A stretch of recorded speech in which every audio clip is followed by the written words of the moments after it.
and welcome back to Book and Page. We are on chapter 5 of The Place of the Lion, and I think we might have just upped the stakes a little bit. Though the things I'm going to talk about this time around, well, we're about to get philosophical. Well, as philosophical as you can get in a YouTube video that I'm trying to keep below at least 35 minutes. I'm really sorry. Sometimes I just get talking and talking and talking. We're gonna see how long this philosophical video is, because for the most part I think I'm going to be touching on some subjects without diving into them too deeply, simply because it's philosophy and diving deeply means a whole lot more work than we've got time for. Okay? Okay. Let's start with a summary of what happened in this chapter first. So, this chapter is called Servile Fear. Should give you a hint at what we're dealing with. And we start back at Anthony and Quentin's. They seem to live in a spot separated at least a little bit from what's happening. My cat's entered the fray, as always, so don't be surprised if you see a tail or a cat. Excellent. It's the place of the cat. Now, so we start at Quentin and Anthony's place, where Anthony decides that really he and Quentin should go down and do some investigations. And he actually successfully convinces Quentin of that, despite the fact that Quentin is absolutely terrified. So on the weekend, they head down and head off to Mr. Berenger's house. And on the trip, Anthony, who's been here for about a day and a half longer than Quentin, admits that he called on Mr. Ty to see how he was doing, and the man's given up his butterfly collecting.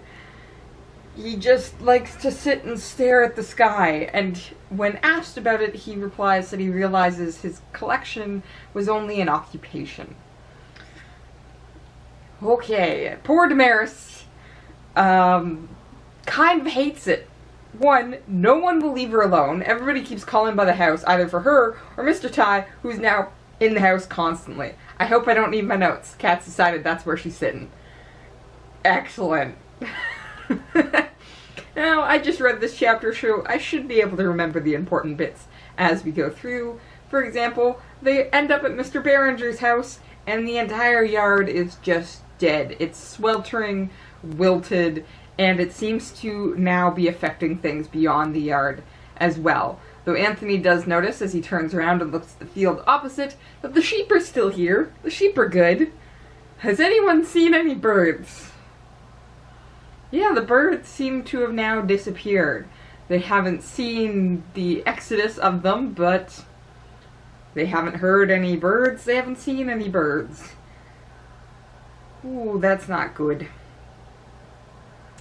Quentin starts feeling very sketchy, and Anthony actually censors himself. He's also starting to feel afraid, but he realizes like he can't say that in front of Quentin, and ends up going about convincing the man that they need to track down the lion. Anthony reassures Quentin that he also has a gun on him, so, I mean, if talking to the thing doesn't work, we could try shooting it. And as they're discussing this, the lion does actually appear in the distance, and Anthony's like, excellent, great, we're gonna follow it. And Quentin's like, why am I doing this? They follow it a short way, and then all hell breaks loose. The ground itself starts to move, almost in waves, and Quentin just snaps, screaming about the madness of the very earth itself, and how he feels it even at night, and Anthony must feel it because he's being kept awake by that woman, and you're just kind of like, ooh, okay, okay, okay. But it's an infective feeling, and Anthony starts to feel it affect him when he looks up and he sees some sort of winged thing above him, and that actually calms him down. We can speculate, of course, that the winged thing is likely where all the birds went to, and we are seeing another of the Platonic forms. Anthony starts to calm down, and actually starts again talking Quentin down. Lion appears, just facing them down. Quentin grabs Anthony's handgun, just starts firing at the thing, screaming. Anthony's kind of like, this isn't going to work. And then the next thing we know, Anthony's on a short, weird, drippy trip of trippiness, wakes up lying on the side of the road with the lion and Quentin gone. Yeah. Yeah. Yeah. For a chapter that was a whole lot of philosophical talk, we ended on a cliffhanger on that one with guns and trippy trips of trippiness and missing persons. Now, there's certainly some things we can speculate also about Quentin's disappearance here. But let's talk about some of the philosophical stuff before this point.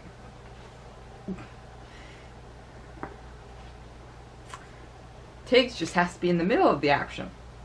She's sitting precisely on my notebook, so, I mean, that's super useful for me. We get a lot of, like I said, very touched on things. Like any one of these, I honestly think you could grab hold of and just start pulling on this thread. Which is why, in a lot of ways, again, what Anthony says about Damaris is kind of annoying. With this idea that Damaris doesn't like to think, because she knows philosophy, so she doesn't like to think of philosophy getting out of hand. And how Anthony views philosophy in a better light. And you're just kind of like, I know you're the one handling all of this altogether, but the important thing to think about is philosophy. And we're again into a two-camp sort of situation, where Anthony has again identified Damaris in one camp, and himself in another. And this is going to be sort of interesting for some conversations later that I want to have. Which is to say, is all philosophy Platonic? Or Socratic, if you want. We can go older to Socrates, but really Plato's the one that wrote a lot of things down. So is all philosophy Platonic? This is a big debate among philosophers, like a big debate among philosophers. Because a lot of people will tell you that all philosophy is a conversation with Plato. The camera's moving, it's because my cat has decided that it doesn't smell enough like her. Knew I should have thrown down a decoy piece of paper. There is a discussion whether or not Plato was the one with the original thoughts, or wrote the original thoughts down. And this is a really fraught discussion, of which I myself have very little opinion on, simply because I don't think it's a conversation worth having. Because I've already kind of told you my opinion on this. Which is, if there is an objective truth out there, I honestly think we can only have subjective viewpoints of it. And then you have to talk with each other to discover what that objective truth is. And you have to be willing to admit when you're wrong, and listen to other people when they might be right. And that's always going to change. The Platonic discussion is very similar to this, which is the idea that there's nothing fully original. I mean, like, The Place of the Lion calls back to this specifically, because Charles Williams specifically is writing about this concept of the Platonic ideals arriving in the world. Like, he's pulling another idea from somewhere. But that's true of practically every text. I mean, there's entire modes of study around the fact that there are no original ideas. It's all the hero archetypes. It's all the heroic journey. There's no original characters, and there's no original thoughts. The philosophical question is Plato the originator of the philosophical ideas most of us know, at least here in the Western culture.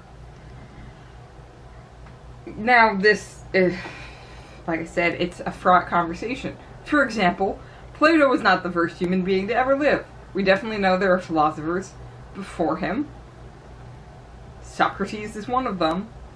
But it's a question of the amount of information we kept from these other philosophers versus the sheer amount of Platonic stuff that we have. And Aristotle used to hold this position because for a while we lost a lot of the Platonic writings. Thank you, Middle East, for keeping all of those and bringing them back in. So for a while, the civilized West saw Aristotle as the king of philosophers. Like, again, if you read Dante's Divine Comedy, which is going to keep coming up because we are comparing Platonic ideals with angels. When they're in purgatory, it's all the philosophers there of the pre-Christian era because they can't go to heaven, but they're not suffering hell because they're philosophers. And the king out of all of them is Aristotle. And that's because, again, Aristotle's writings survived in the Western culture, and Plato only came back more recently. But there's now a big conversation about whether or not you can trace a lot of Aristotle's ideas to Plato, because, again, Aristotle learned from Plato. Whether or not they agreed with each other is beside the point, because the argument is still that all philosophy is in conversation with Plato, either helping to prove him correct or arguing that he's incorrect. Blah, blah, blah, blah, blah, blah. Most people who study any of these other philosophers are going to tell you no, because if that were true, we would all just study Plato. And all these other philosophers have something else to say, and they have something individual to say. And again, I'm saying objective truth, subjective opinions. We listen to all of them. We listen to more than just the dead white guys. Philosophy. Philosophy, can we listen to more than just the dead white guys? No? Okay. Whether or not you think Plato is the root of all philosophy, it is sort of interesting to see Charles Williams connect the Platonic ideals with a lot of other philosophical conversations. For example, beauty. Okay. So, in the previous chapter, we had the ideal butterfly make an appearance. And then we were told that we should keep in mind that these are not ideal animals necessarily, but ideal concepts that are coming into the world.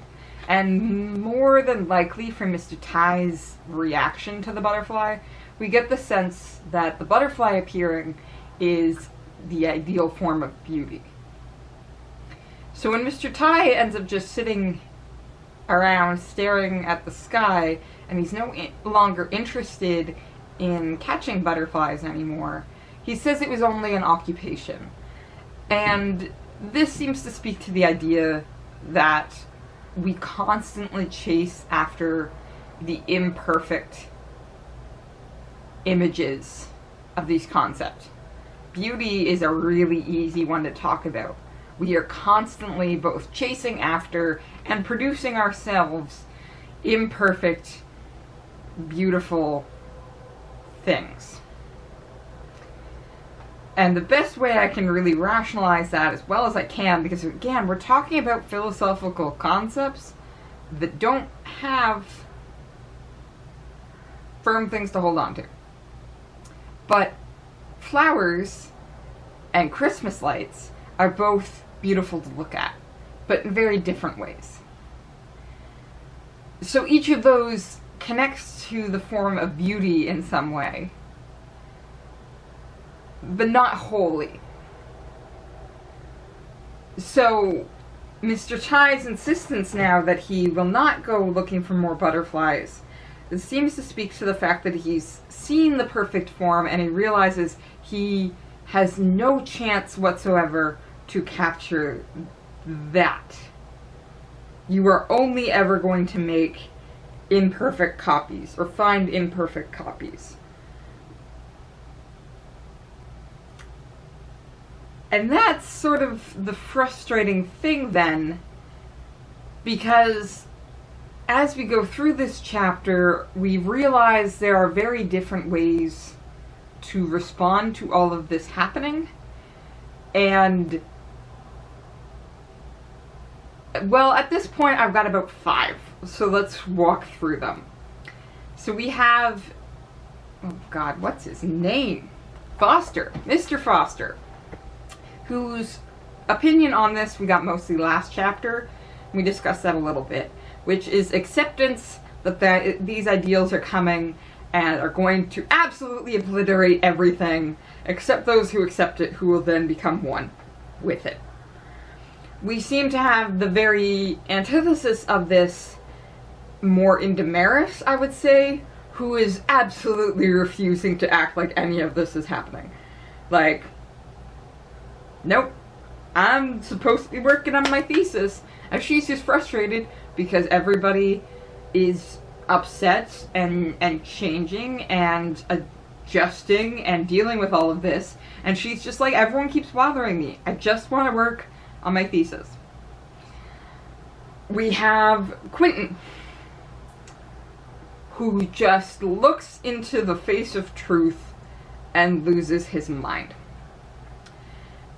And unfortunately, this is a deep concern for a lot of different reasons. We're gonna come back to Quentin. We then have Mr. Tai, which is he looked into the face of truth and nothing else matters now. Why do anything when I've already seen the pinnacle? Thanks, Mr. Tai, you're being real helpful to everybody who's freaking out. Like, Mr. Tai's just hanging out. I mean, he doesn't seem to be hurting the situation, but you're kind of like, okay, cool.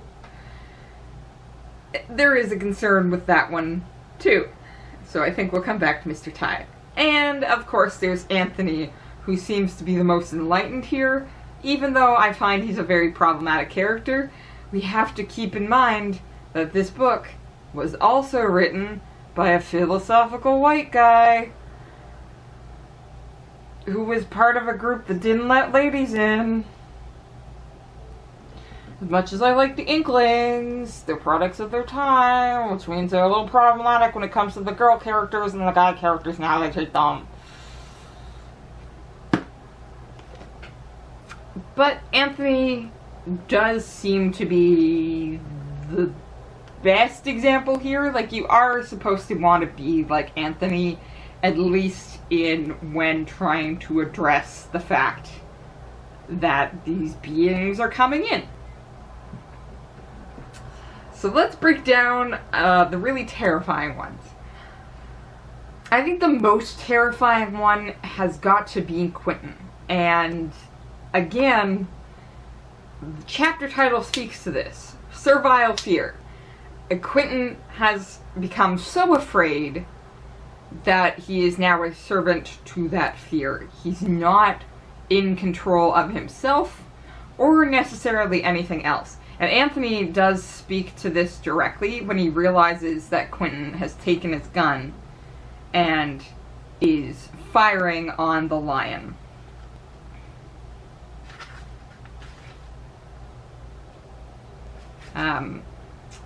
Here it is, yeah.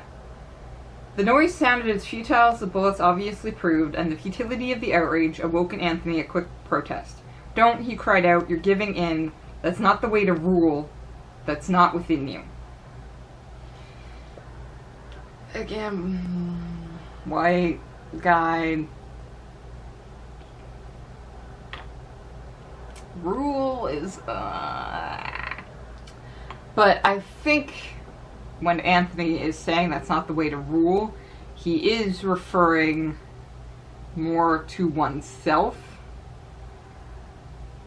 But the servile fear nature and Quentin's response and the comment of that's not the way to rule speaks to a lot of broader concerns in the world. For example, I hate to say it, but this is the image a lot of people have of the masses when something goes wrong or some terrible truth comes out. This is the image they have. People who are servants to their fear, who just go absolutely nuts and start just wreaking havoc. They're the ones that pull guns on people and start shooting them, trying to shoot the bad guy, trying to shoot the people that help. They're the ones that go running around in madness, laughing and screaming and crying and don't function anymore because they can't function. Why is this a deep concern? Whether or not it is true, well, there's at least definitely a cultural difference here. For example, if you come from any culture that really highlights the community over the individual, this is less of a concern. For example, if you look at like videos of Japan after any natural disaster, everybody is staying as calm, cool, and collected as humanly possible. They're obeying the rules, they're doing as they're told, they're waiting calmly in line, because that's the cultural thing that they've been given. As long as the community itself survives, then we individuals can serve the community even in the worst of times. And the community is best served by standing calmly in line to get your rations. The community is best served by a military who will literally form a human bridge so that children can escape terrifying areas. It's that type of idea. Versus a culture that tends to highlight individuality over community, where it suddenly becomes much more about self-survival than community survival, and that breeds very quickly the idea of us versus them. Don't get me wrong, the culture over, like, the community over individual can still breed that. Like, because us versus them simply becomes the community versus those outside the community. I'm not saying it doesn't breed that mentality. It certainly can, but where you're encouraging individuality and you're encouraging this idea of self-preservation, then there's going to be more of a problem. On the worst end of humanity, right? I'm not saying this is totally true, but there are riots, and there's people looting places, and there are people who are losing their minds, and doing crazy things like shooting guns off into hurricanes, because that's helpful.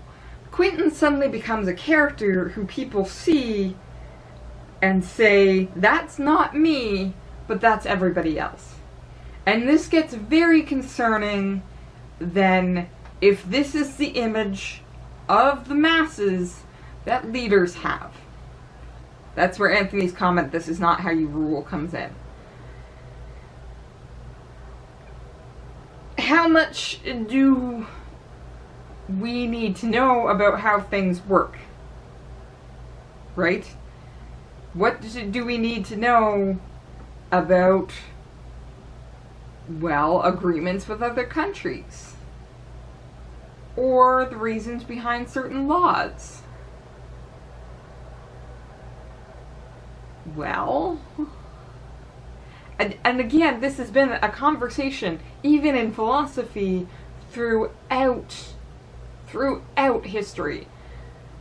Socrates makes the argument at one point that, well, democracy doesn't really work. Because everybody can't be informed about the reasons behind certain decisions, or the tactics needed. Should we challenge the Spartans on the sea or on land? if you leave that up to the people, what happens if they don't understand military tactics?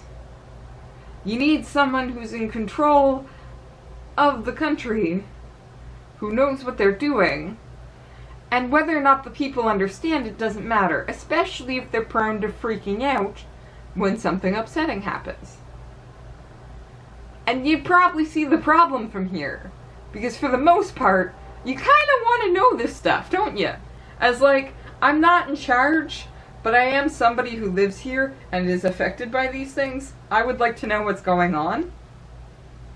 Oh, so you're not going to tell me because you think I'm going to panic and freak out. All I'm picturing is courtroom, you can't handle the truth. Because sometimes the truth is deeply unsettling. Look at the fact that Mr. Behringer's yard has dried up and died. Does that make you think that these platonic ideals are necessarily a good thing? If they're killing things off? If they're making the birds and the butterflies disappear? Now, Quentin's facing down the end of the world, and he's kind of panicking. Which both makes sense, but if you take the actions of a few people and say this is how all the masses, because they're uninformed or unintelligent or don't have the control that certain people do, well, that's not the way to rule.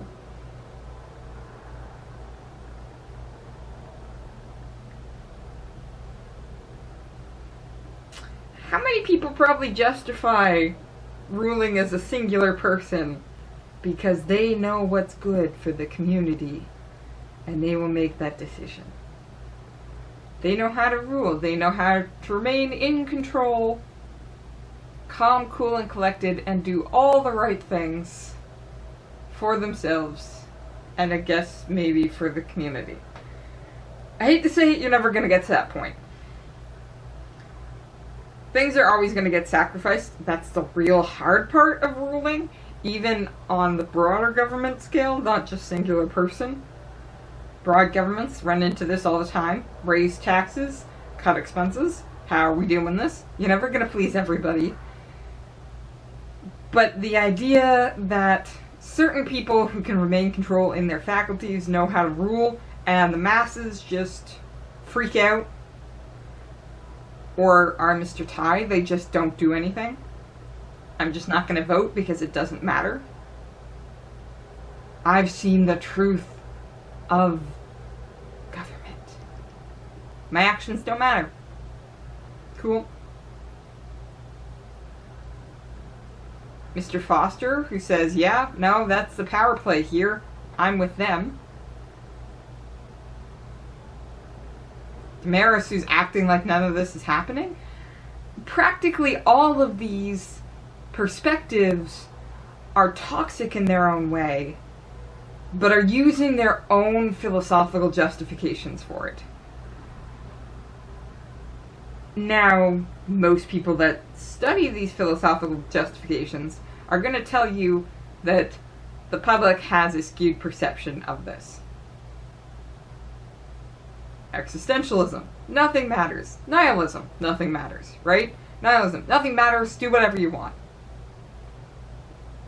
Well, people who study Nietzsche and his version of nihilism are going to tell you that's not really what he's saying, but that doesn't matter. Because what we're seeing here is, while it's a discussion of a lot of philosophical ideas that are being touched on, they are definitely personalized and skewed in the direction of the characters, which is necessarily then going to be skewed in the direction of the author, right? Like I said, Anthony here is the logical one who's figuring out that his opinions need to change, his beliefs need to change, because he's being presented with certain evidence, but his problematic behavior is still there, and whether or not that's going to address. But Charles Williams is who he is. So, unfortunately, problematic behavior that at his time wasn't considered super problematic by himself or his confirming group of people, it's going to come through. So Anthony becomes the one who's willing to change beliefs, but also stand up to what's happening and face it down and realize there is some place to work within this space, is the one who's going to end up in a better place because of this. Yeah.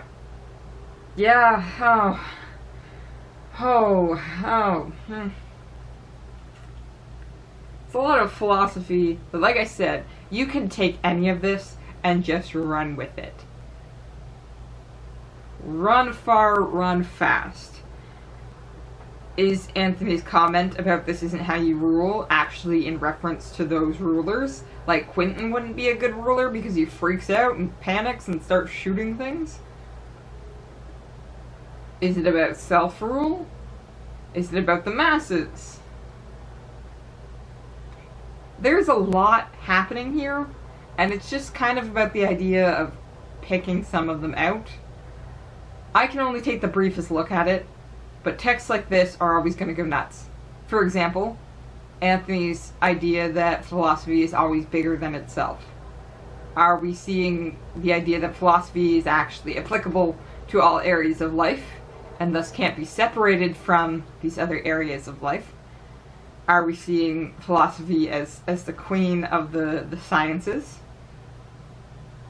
Are we seeing philosophy in a negative light in that way? It likes to think it's bigger than itself and gets out of control, and trying to define it is actually counterintuitive. There is so much happening here that it's just a whirlwind. And I think Williams is doing this on purpose because she's trying to offset the reader just as much as the characters are offset. Because the idea is you're coming face to face with all of these ideas that are just going to flatten you. They're just going to mow you over and nothing will be left. Unless you start trying to face down all of it. But what do you face down? Where do you look? Who even knows? I'm going to keep reading, and I hope you do too. See you next time.